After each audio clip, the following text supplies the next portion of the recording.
सबने एक stick man को देखा, मगर किसी ने उसकी जिद्दोजहद नहीं देखी। वो खामोशी से बैठा था, दिल में सवाल और आंखों में नमी लिए। वो नाकाम हुआ, फिर नाकाम हुआ, और अपहर। हर दरवाजा बंद था, और हर उम्मीद टूटती जा रही थी। सब लोग इस पर हंसे।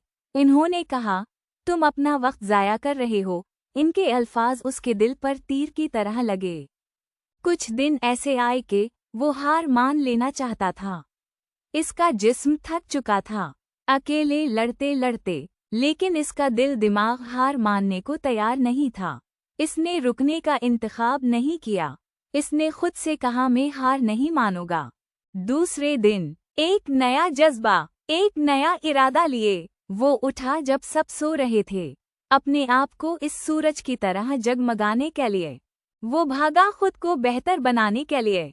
आहिस्ता, खामोशी से वो मजबूत होने लगा। कोई ताली नहीं, कोई शोर नहीं, सिर्फ मुसलसल कोशिश। ना कोई शॉर्टकट था, ना कोई जादू, बस नज़म व ज़ब्त और मुसलसल मेहनत। और फिर एक दिन जिन लोगों ने इस पर शक किया था, उनके पास कहने को कुछ नहीं बचा।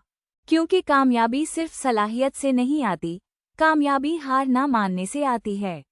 अगर आज आप खुद को कमज़ोर महसूस कर रहे हैं, तो ये याद रखें, एक स्टिक मैन भी ऊपर उठ सकता है। लेकिन रुकना कभी नहीं।